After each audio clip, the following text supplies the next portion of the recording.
Sometimes, the most charming stories are the ones that take their time, and this one took 2 decades.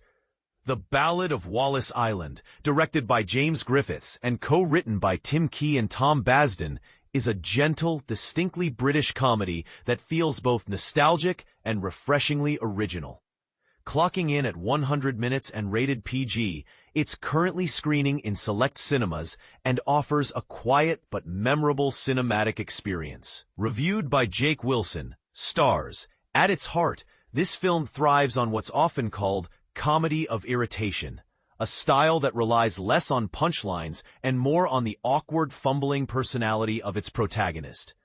Tim Key plays Charles Heath, a former nurse-turned-lottery winner, who now lives alone in a massive house on a remote Welsh island. Charles is obsessed with folk music and has a habit of rambling, cracking weak jokes, and generally being the kind of person who tries too hard to be liked. Think of him as a softer, more introverted version of a Ricky Gervais character, but with a crucial difference. Key plays Charles with restraint, using subtle gestures like nervous blinking and forced smiles to show his loneliness without veering into melodrama. And here's where it gets controversial. Is this kind of character really that funny? Or is he just annoying? That's the fine line the film walks, and it mostly succeeds by grounding Charles in genuine emotion rather than just quirks. What makes the performance even more impressive is that Key and his co-star writer Tom Basden have been sitting on this idea for nearly 20 years.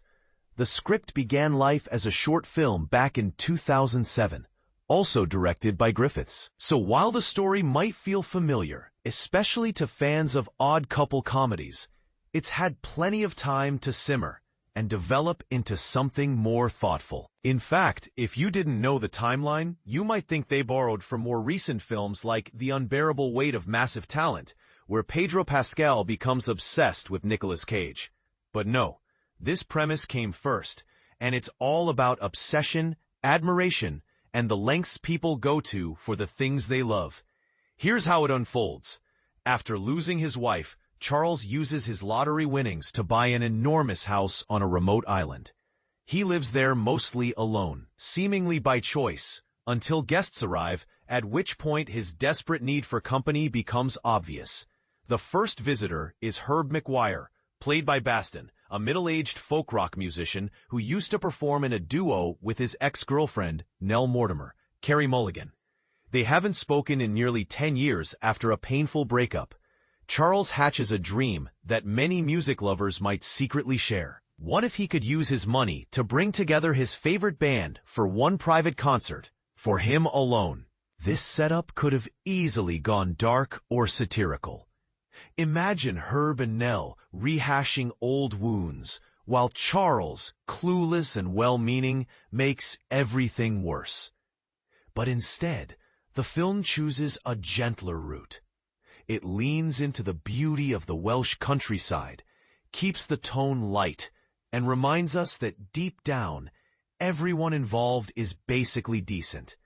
Even Nell's American husband, played by Akemji Nadiffernan, who politely excuses himself halfway through to go birdwatching. Still, the film isn't overly sentimental.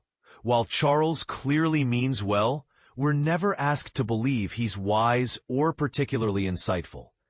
In fact, you can't help but wonder, would anyone actually want to spend more than 90 minutes with someone like Charles in real life?